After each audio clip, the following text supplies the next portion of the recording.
어떤 율법 교사가 일어나 예수를 시험하여 이르되 선생님 내가 무엇을 하여야 영생을 얻으리이까? 예수께서 이르시되 율법에 무엇이라 기록되었으며 내가 어떻게 읽느냐? 대답하여 이르되 내 마음을 다하며 목숨을 다하며 힘을 다하며 뜻을 다하여 주 너의 하나님을 사랑하고 또한 내 이웃을 내 자신같이 사랑하라 하였나이다. 예수께서 이르시되 내 말이 대답이 옳도다. 이를 행하라 그리하면 살리라 하시니 그 사람이 자기를 옳게 보이려고 예수께 여짜오되 그러면 내 이웃이 누구니까? 예수께서 대답하여 이르시되 어떤 사람이 예루살렘에서 여리고로 내려가다가 강도를 만나매 강도들이 그 옷을 벗기고 때려 거의 죽은 것을 버리고 갔더라. 마침 한 제사장이 그 길로 내려가다가 그를 보고 피하여 지나가고 또 이와 같이 한 레위인도 그곳에 이르러 그를 보고 피하여 지나가되 어떤 사마리아 사람은 여행하는 중 거기 이르러 그를 보고 불쌍히 여겨 가까이 가서 기름과 포도주를 그 상처에 붓고 싸매고 자기 짐승에 태워 주막으로 데리고 가서 돌보아 주니라. 그 이튿날 그가 주막 주인에게 데나리온 2를 내어주며 이르되 이 사람을 돌보아 주라. 비용이 더 들면 내가 돌아올 때에 갚으리라 하였으니 내 생각에는 이 세 사람 중에 누가 강도 만난 자의 이웃이 되겠느냐? 이르되 자비를 베푼 자니이다. 예수께서 이르시되 가서 너도 이와 같이 하라 하시니라. 우리나라 말에 이웃사촌이라는 말이 있습니다. 멀리 살아서 왕래도 별로 없는 혈육적 사촌보다는 곁에서 함께 더불어 살아가는 이웃이 더 좋다라는 의미가 담겨 있는 말이죠. 그런데 언제부턴가 이 이웃사촌이라는 말이 어색할 정도로 우리는 이웃과 멀어져 있는 것 같습니다. 핵가족 시대와 극단적인 개인주의가 사회를 물들이고 또 주로 아파트 생활을 하고 바쁜 삶을 살다 보니 옆집에 누가 사는지조차도 잘 모르는 그런 경우도 있고 심지어 이사를 왔는지 갔는지도 모르는 그런 시대를 살아가고 있습니다. 그만큼 각박한 사회가 되었다는 증거겠지요. 우리는 좀 달라야 할 텐데요. 그런 의미에서 오늘 함께 읽으신 본문은 우리에게 뜻하신 바가 좀 크다라고 느껴집니다. 오늘 말씀은 한 율법 교사와 예수님의 대화입니다. 2가지 내용이 담겨 있습니다. 하나는 어떻게 하면 영생을 얻겠습니까? 하는 것과 누가 이웃입니까? 하는 내용이지요. 이 율법 교사는 예수님을 시험해 보려고 첫 번째 질문을 던집니다.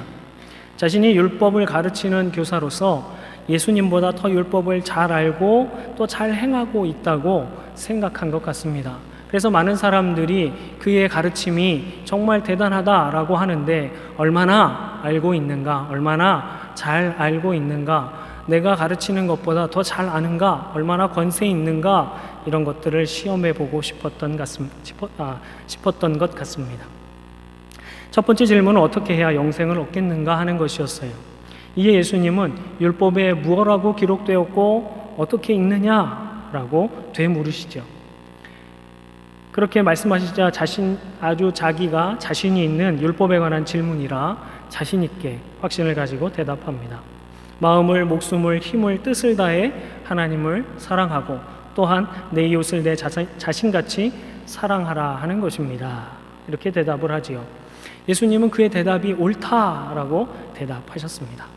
맞았다, 틀렸다 하지 않으시고 그것이 옳은 것이다 라고 말씀해 주십니다.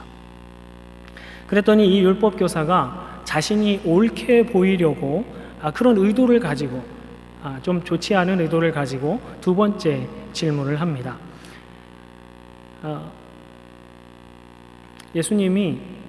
자신이 예수님께 그러면 누가 내 이웃이 되겠습니까? 라고 물으면 그럼 율법에는 어떻게 기록되었느냐? 또 되물으시면 내가 이러이러하고 내가 이러하게 행했습니다. 아니면 이러한 사람이 이웃입니다. 라고 말하려고 준비했는지도 모르겠습니다.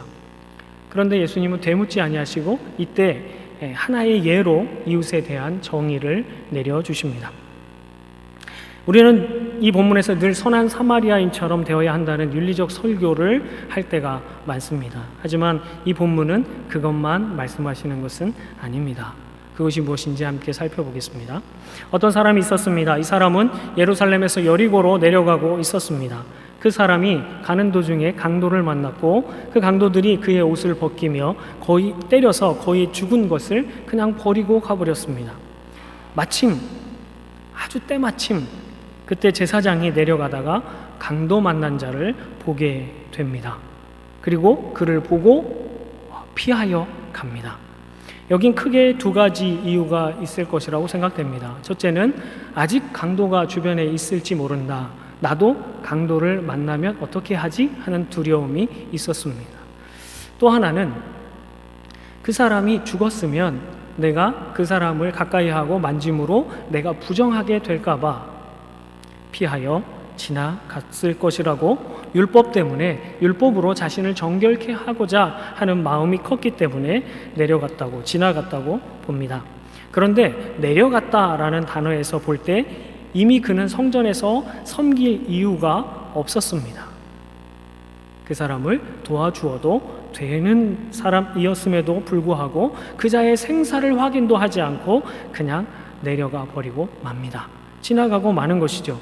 제사장으로서 마땅히 죄 지은 자들과 하나님과를 연결시켜주고 그들을 중재하고 하나님께로 나아가게 만드는 그런 자가 그 죽음에 앞둔 사람을 보고도 그 역할을 감당하지 못했던 것이죠.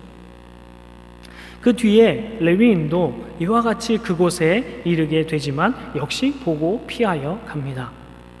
이와 같다는 말은 제사장과 같이 성전에서 여리고 방향으로 내려가고 있었다라는 말입니다. 이미 레위인도 성전에서 섬길 때를 다 섬기고 집으로 돌아가는 그러한 과정이었다라는 것이죠. 하나님의 말씀을 받고 또 성전에서 섬기는 자들이 모두 보았음에도 불구하고 다 피하여 가버리고 맙니다. 하지만 여행 중인 사마리아인은 그를 보자 피하여 가지 않고 여행 중이었으니까 돈이 있었을 것이고 여러 가지 좋은 향품들, 치료제에 쓸 수 있는 포도주도 있었을 것이고 여러 의복도 있었을 것입니다. 강도를 만날까 두려워하지 않고 그를 보자 그를 불쌍히 여겨서 그에게 가까이 가고 그를 도와줍니다. 그래서 진정한 이웃이 되어주지요.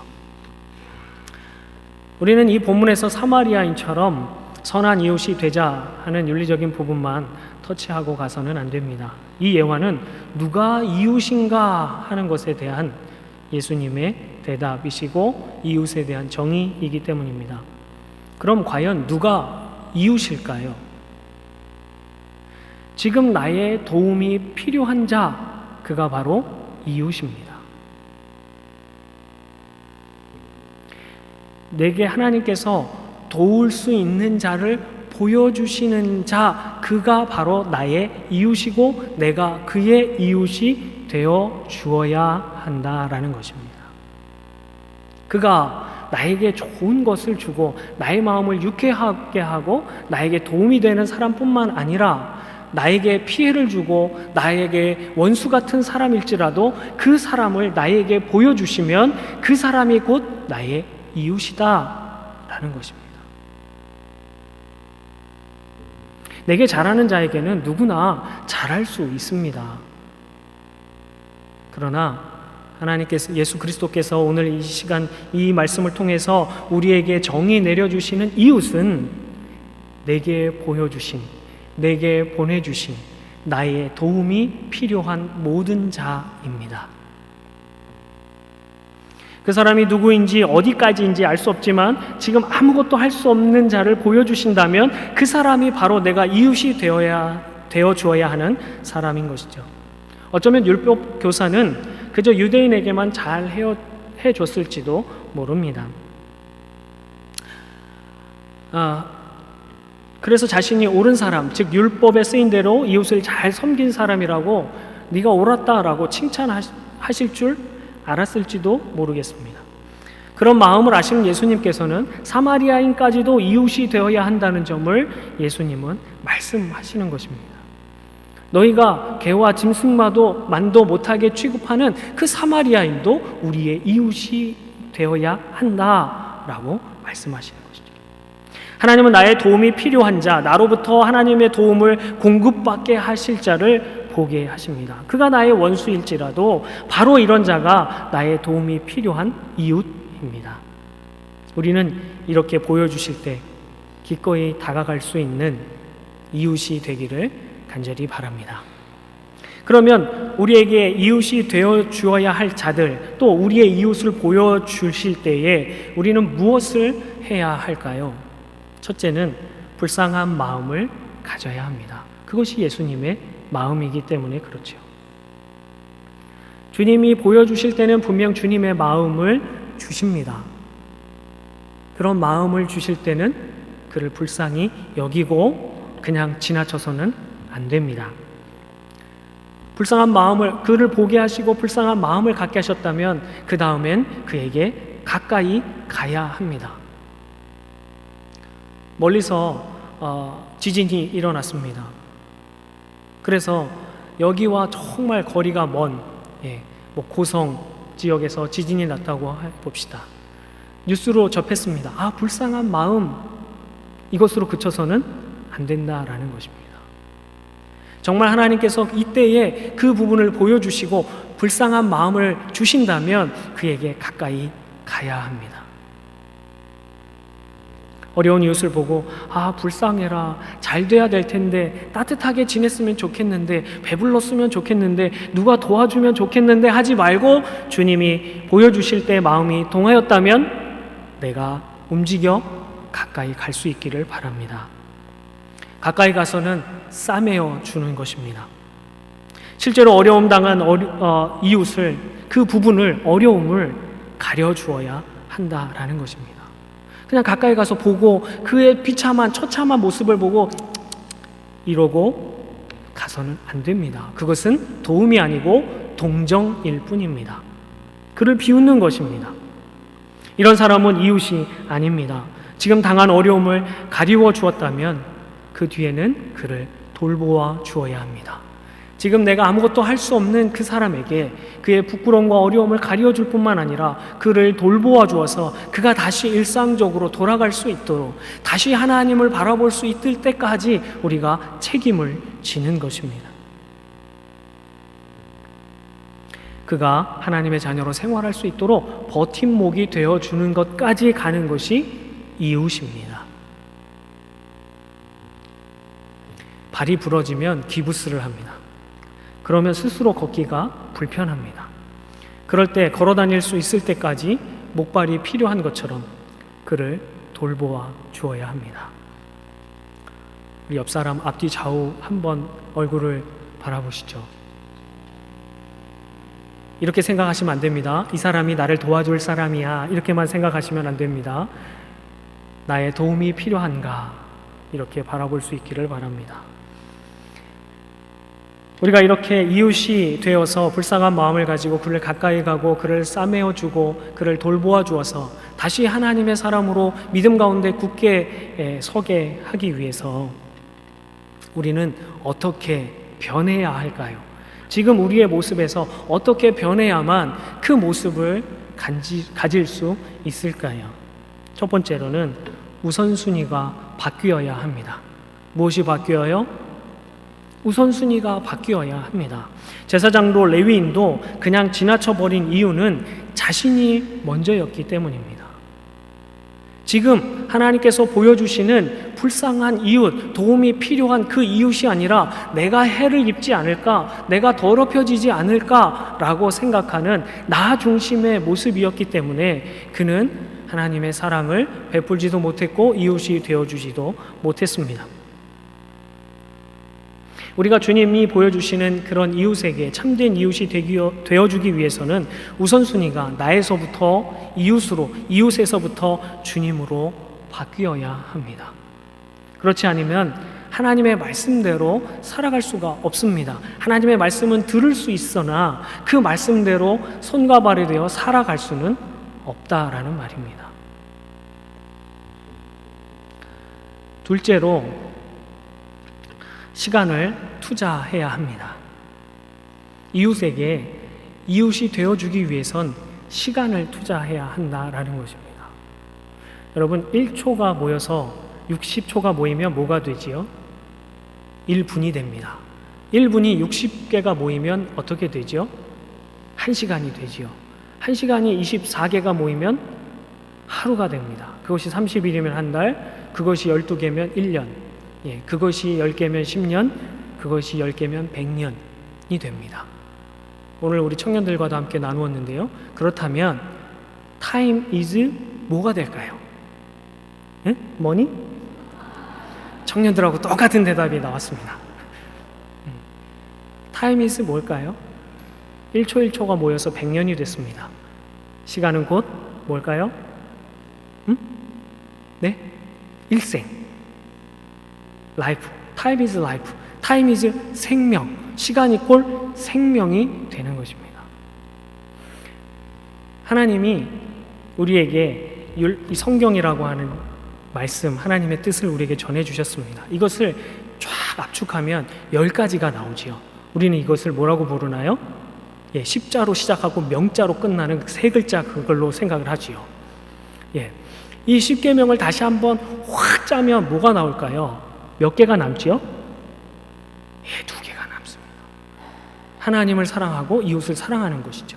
그런데 하나님을 사랑할 때 어떻게 사랑하라고 하지요? 마음과 목숨과 뜻과 힘을 다하여 하나님을 사랑하라 말씀하세요. 이것이 첫째 되는 계명이요, 둘째는 이와 같으니 라고 말했습니다. 첫째가 중요하고 둘째는 그 하위의 개념이 아니다 라는 말입니다. 그렇지요? 이와 같으니 라고 말하는 것은 첫째와 둘째가 같다라는 말이고요. 이와 같으니 라는 말은 이 마음과 뜻과 목숨과 힘을 다하여 내 몸과 같이 이웃을 사랑하라 하는 것입니다. 자, 마음은 하나님께서 보여주시고 불쌍한 마음을 주세요. 그렇죠? 그리고 뭐예요? 목숨을 다하여 이웃을 사랑해야 합니다. 이웃을 사랑한다면 무엇을 주어야 돼요? 시간을 줘야 돼요. 만날 수 있어야 된다라는 거예요. 내가 먹고 사는 것, 나를 위해서만 시간을 투자하는 것이 아니라 내 이웃을 정말 사랑한다면 내 이웃을 위하여 시간을 내어줄 때 내 목숨을 다하여 이웃을 사랑하는 것이고 내 몸과 같이 이웃을 사랑하는 것입니다. 그래서 이 이웃을 정말 내 몸과 같이 사랑하는 첫걸음은 시간을 내주는 겁니다. 내 이웃이 무엇인가 이야기를 하고 싶어요.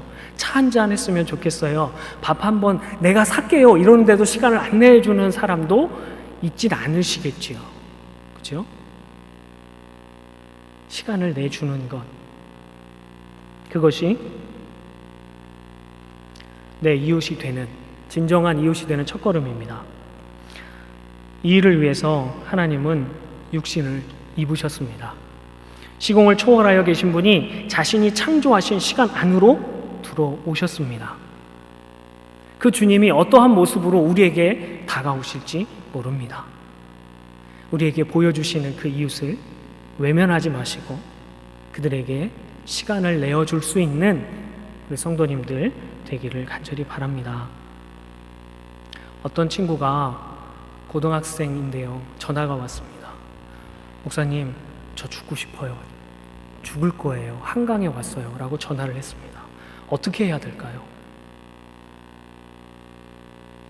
어떻게 해야 될까요? 한강으로 달려가야지요. 이 아이가 죽을 겁니다. 라고 전화하는 것은 뭐예요? 헬프미, 도와달라는 얘기잖아요. 안 돼, 그러면 안 돼. 이러고 있으면 안 되는 거예요, 정말. 정말 자살하는 사람은 뭐예요?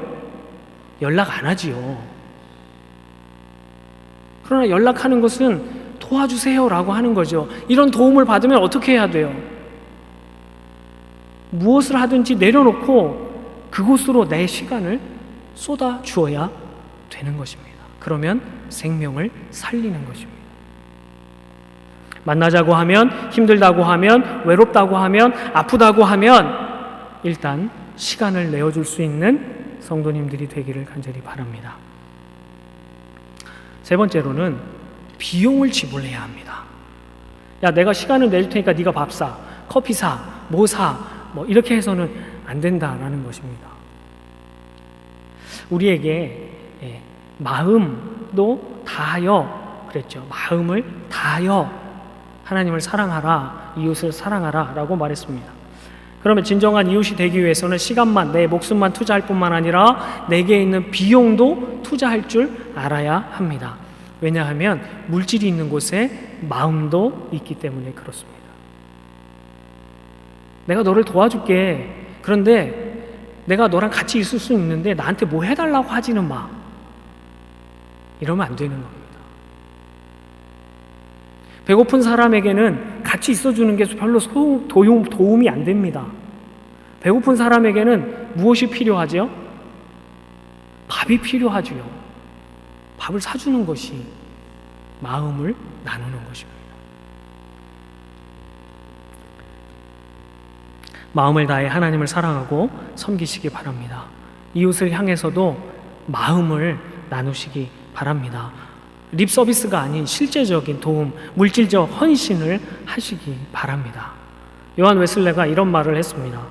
지갑이 회심한 자가 진정으로 회심한 자다. 무슨 말인지 이해가십니까? 내 지갑에 있는 돈은 다 내 것이다 라고 생각하는 자는 아직 진정으로 회심하지 않은 자다라는 말입니다. 내게 있는 이 모든 것이 주님의 것이기에 주님 나라 위하여, 하나님 나라 위하여 기꺼이 사용하리라. 그리고 실제로 움직이는 자가 진정 회심한 자다라는 의미입니다. 여러분 얼마나 갖고 계십니까? 여러분 통장 잔고가 한 100억쯤 되십니까? 저는 제 잔고가 어마어마무시합니다. 네. 왜냐하면 제 은행 잔고를 다 털어서 하나님의 창고에 넣어버렸기 때문에 하나님 창고에서 꺼내 쓰려고 합니다. 여러분 얼마 되지 않는 여러분의 잔고를 가지고 애걸복걸하며 사시겠습니까? 그거 지키겠다고, 그거 조금 더 늘리겠다고, 그거 남겨줘서 자식들 쌈나고 폐가 망신하려고 여러분 그거 가지고 그렇게 사시겠습니까? 하나님 나라 위하여 사용해야 할 그 모든 재물과 시간을 그렇게 허비하시겠습니까? 그렇게 사시고 하나님 앞에 섰을 때 여러분은 떳떳하시겠습니까? 아마 여러분의 얼굴이 뜨끈뜨끈 하실 것입니다. 나의 통장을 다 털어버리고 하나님이 총재이신 천국은행의 계좌를 개통하시기 바랍니다. 그럴 때에 우리는 진정한 이웃이 되어줄 준비가 될 것입니다. 사랑하는 성도 여러분, 오늘 본문에는 핵심적인 단어가 있습니다. 앞에 것들이 여러 가지 이야기들이 있었지만 핵심적인 단어는 선한 사마리아인도 아니고 어떻게 하면 영생을 얻을까요? 이웃이 누구일까요? 이런 단어도 중요할 것입니다. 그러나 여기서 더 중요한 단어가 있습니다. 바로 행하라 라는 단어입니다. 첫 번째 그 율법교사에 대한 질문에 예수님이 그래 옳다, 네 말이 옳다 그러면서 뒤에 덧붙이신 말씀이 뭐냐면 그렇게 행하라, 그리하면 살리라 라고 말씀하세요. 또 두 번째 이웃에 대한 결론은 뭐냐면 너도 가서 너도 이와 같이 하라 라는 것이었습니다. 하나님에 관한 지식을 얻는 것도 중요합니다. 하나님의 말씀을 바르게 안다면 잘 해석하여서 그것을 잘 가르치는 것도 중요합니다. 그러나 더 중요한 것은 한 말씀을 그대로 행하는 것이다 라는 것입니다. 하나님의 말씀, 언약에 근거한 지식이 우리 안에 역사하십니다. 그래서 참된 하나님의 지식을 가졌다면 행할 수밖에 없다라는 것입니다.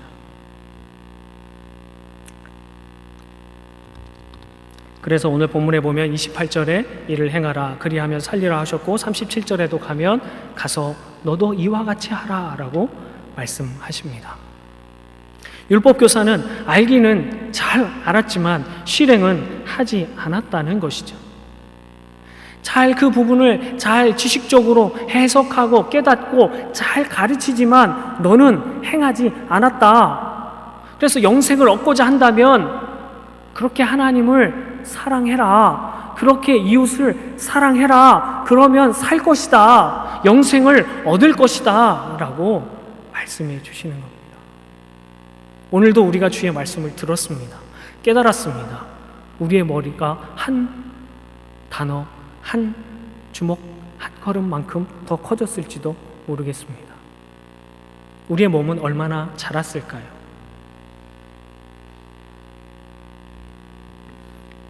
사랑하는 성도 여러분, 우리도 이런 율법 교사처럼 머리로만 아는 종교 지식인이 아니라 아는 것을 실천하여 하나님 나라를 우리의 삶으로 증명해내는 그런 이웃이 되었으면 좋겠습니다. 그럴 때 우리는 영생을 얻게 될 것입니다. 사랑하는 성도 여러분, 하나님을 사랑한다면 여러분 마음을 쏟으시기를 바랍니다. 교회에 물질이 없어서 재정이 부족해서 일을 못한다, 이런 말이 나오면 될까요? 안 될까요? 될까요? 안 될까요? 네, 안 됩니다. 왜요? 물질이 있는 곳에 마음도 있기 때문에 그렇죠. 우리의 교회 역사가 많고 우리의 교회가 정말 자랑스러운 교회고 그 교회에 우리의 마음이 있다면 어떻게 해야 될까요? 종종 들리는 말은 교회가 어렵다, 이것이 다시 안 들리게 될 줄로 믿습니다. 될 줄로 믿습니다. 여러분, 기도하세요. 우리의 기도가 좀 바뀌어야 될 것 같습니다.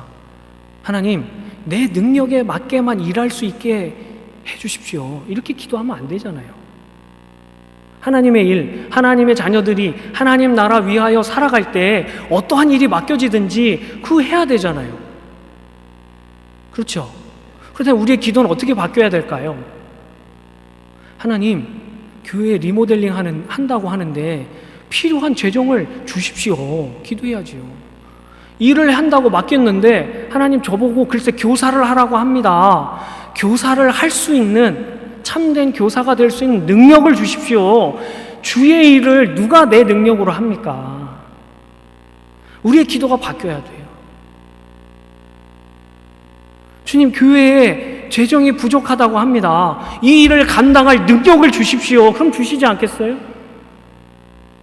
우리의 기도가 바뀌고 우리의 마음이 있는 곳에 주님이 주시는 것들로 가득 채우게 되는 우리 성도님들이 되기를 간절히 바랍니다. 또 사랑하는 성도 여러분, 목숨을 바치세요. 진짜 이걸 순교하신 분들을 보면 참 대단하신 것 같은데요. 순교도 하나님의 은혜고요, 순교하지 않는 것도 하나님의 은혜입니다. 어찌되었든 여러분, 목숨을 다하여 주님께 드려야 할 건데, 목숨 이꼴 시간. 여러분, 예배 시간에 넣는 것은 하나님의 시간, 하나님의 생명을 도둑질해 가는 것입니다. 하나님의 것을 도둑질하지 맙시다. 왜 그러세요? 매일 늦으시는 것처럼. 다시 한번 말씀드리겠습니다. 하나님의 시간을 도둑질하지 맙시다. 그래서 우리 교회가 땡 하면 문 걸어 잠그는 그런 일이 없었으면 좋겠습니다.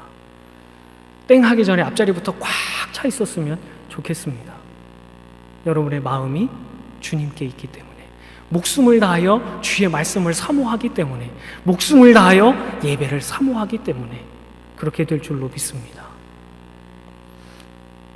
뜻을 다하여 여러분 하나님을 사랑하시고 이웃을 사랑하시기 바랍니다. 뜻은 의지입니다. 성령으로 말미암아 거듭난 의지, 내 스스로 선한 일을 할 수 없지만, 하나님의 일을 할 생각조차 하지 못하지만 성령께서 우리를 역사하시면 그 의지가 거듭나서 이제는 나를 위하고 내 기쁨을 위한 것이 별로 즐겁지 않고 하나님 나라 위하여 살아가는 것이 즐거워지는 그 의지로 다하여 하나님을 사랑하고 내 이웃과 하나 되기 위하여 힘쓰는 그런 성도님들 되시기를 간절히 바랍니다. 힘을 다하여 하나님을 사랑하고 이웃을 사랑하시기 바랍니다. 내게 있는 것, 내게 없는 것까지로 막 쏟아부으려고 말씀드리지 않습니다. 내게 있는 것부터, 내게 주신 그 능력부터 다하여서 하나님을 사랑합시다. 그리고 내게 보여주신 이웃을 사랑합시다. 그러면 우리가 살 것입니다.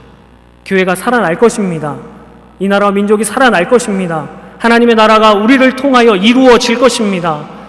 이런 은혜가 저와 여러분에게 가득하기를 주님의 이름으로 축복합니다. 기도하겠습니다.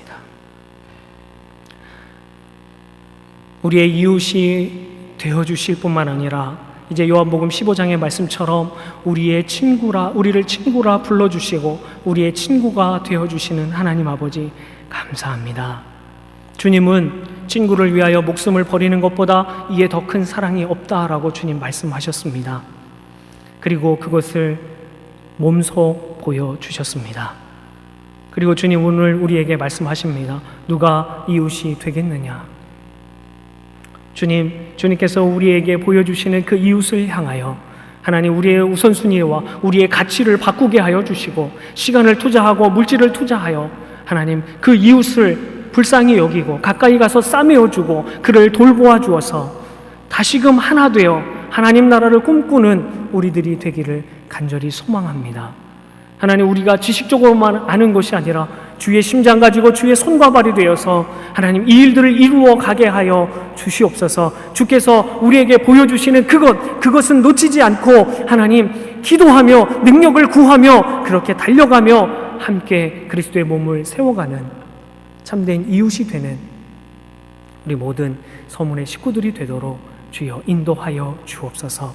오늘 잠시 마음이 뜨거웠던 감정으로 식지 않게 하여 주시고 하나님의 참된 진리에 근거하여 우리의 몸이 우리의 의지가 새로워져 변화되게 하시고 움직이게 하여 주시옵소서. 하나하나 열매 맺게 하시고 하나하나 변화되게 하여 주시옵소서. 그리하여 오직 주님만 영광 받으시며 세상이 감당할 수 없는 이웃들로 서게 하여 주시옵소서. 그렇게 이루어 가실 하나님 주님을 찬양합니다. 감사하며 우리 구주 예수 그리스도의 이름으로 기도드립니다. 아멘.